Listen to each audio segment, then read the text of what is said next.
여러분 안녕하십니까? 여디디아와 함께하는 하늘의 나스 라디오에 오신 모든 분들을 진심으로 환영합니다. 오늘은 모세라는 제목으로 이야기를 나누어 보겠습니다.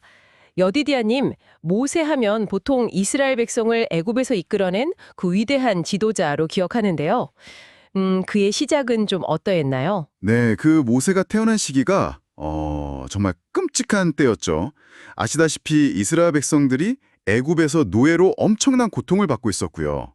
특히 그 바로 왕이 히브리 남자 아기들은 전부 나일강에 던지라고 그런 명령을 내렸던 아주 암울한 시대였습니다. 아, 정말 상상만 해도 끔찍하네요. 그런 상황에서 태어났군요. 그렇죠. 그런데 그의 부모님이 정말 믿음으로 아기를 석 달 동안 숨겨 키웠어요. 그러다가 이제 더는 숨길 수가 없으니까 갈대 상자에 아기를 넣어서 강물에 띄어보냈죠. 네네, 그 유명한 이야기죠. 근데 정말 기적적으로 바로의 딸 공주가 그걸 발견하게 됩니다. 그래서 왕궁으로 데려가서 양자로 삼고 그 덕분에 모세는 왕궁에서 당대 최고의 교육, 시민 교육이든 군사 교육이든 그런 걸 다 받을 수 있었죠. 와, 정말 극적인 반전인데요. 그 왕궁에서 최고의 교육을 받으면서도 어떻게 보니 이방인이잖아요.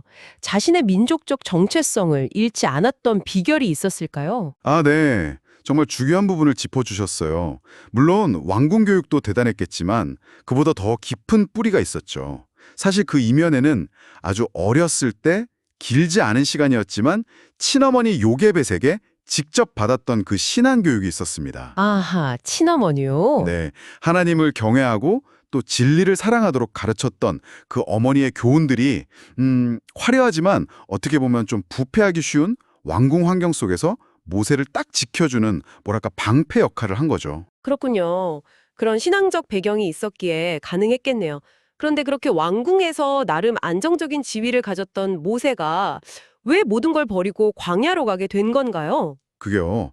모세가 이제 장성에서 보니까 자기 동족인 히브리 사람들이 노예 생활로 너무 고통받는 현실을 외면할 수가 없었던 거예요.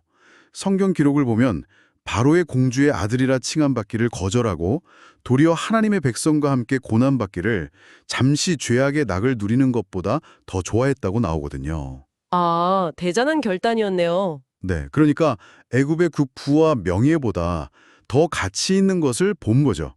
그러다가 좀 격한 마음에 동족을 괴롭히던 애굽 사람을 죽이는 사건이 벌어지게 됩니다. 네, 그 사건 때문에 그 일이 이제 발각되면서 결국에는 미디안 광야로 도망쳐서 무려 40년 동안 양을 치는 목자 생활을 하게 됩니다.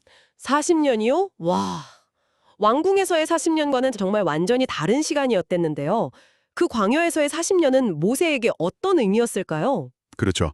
완전히 다른 삶이었죠. 그 시간은 모세에게 그야말로 극기와 고난의 학교였다고 할 수 있습니다. 왕궁에서 가졌던 어떤 자존심이나 또 성급함 같은 것들을 다 내려놓고 양떼를 돌보면서 겸손, 인내, 또 하나님의 인도하심에 순종하는 법을 아주 깊이 배우는 시간이었죠. 아, 내면적인 성장이 있었군요. 네, 맞습니다. 이스라엘의 지도자가 되기 위해서 꼭 필요했던 그런 자질들, 특히 그 온유함이요.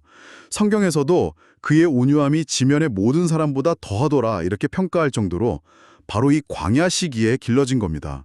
애굽 왕궁에서는 절대 배울 수 없었던 것들이죠. 정말 하나님의 특별한 훈련 기간이었네요. 그렇게 오랜 연단의 시간이 지나고 마침내 하나님께서 모세를 부르셨잖아요. 떨기나무 앞에서. 그때 모세 반응은 어땠나요? 바로 네, 제가 가겠습니다 했나요? 아니요, 그렇지는 않았습니다. 그때 모세 나이가 80세였는데요. 호렙산 떨기나무 불꽃 가운데서 하나님의 그 부르심을 받았을 때 상당히 주저했어요. 아니, 제가 누구인데 감히 바로에게 가며 이스라엘 자손을 애굽에서 인도하여 내겠습니까? 이렇게 반문하기도 하고요. 아, 자신 없어 했군요. 네. 또 저는 본래 말을 잘 못합니다. 입이 뻣뻣하고 혀가 둔한 자입니다. 이러면서 자신의 부족함을 먼저 내세웠죠.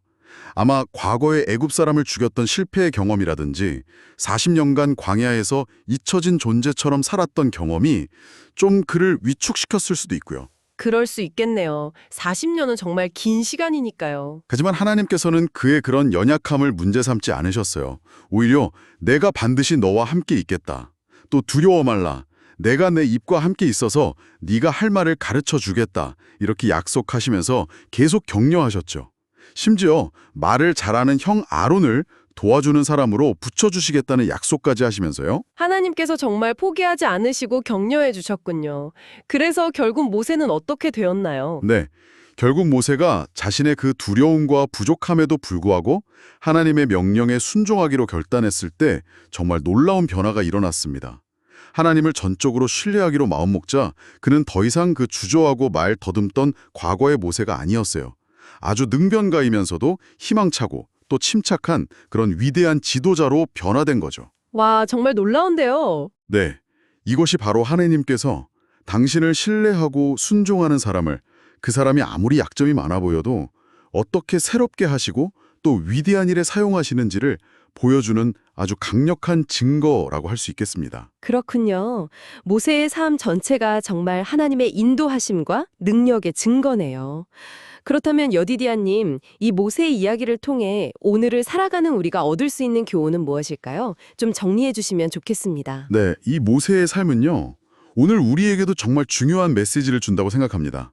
그건 바로 하나님께서는 우리의 연약함, 부족함, 심지어 과거의 실수까지도 그분의 선하시고 위대한 계획을 이루시는데 사용하신다는 사실입니다.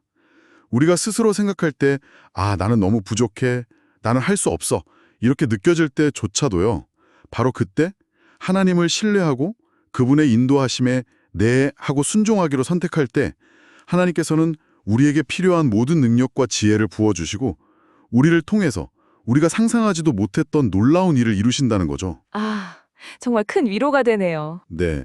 그래서 어쩌면 지금 여러분의 삶에 닥친 어려움이나 힘든 시간들, 그 광야 같은 시간들이 우리를 낮추시고 또 준비시켜서 더 큰 하나님의 목적을 위해 사용하시려는 그분의 깊은 손길일 수 있다는 것, 이것을 꼭 기억하시면 좋겠습니다. 네, 감사합니다. 우리의 연약함까지도 사용하시는 하나님의 은혜를 기억해야겠네요. 여러분, 오늘의 하늘 은하수 라디오 어떠셨나요?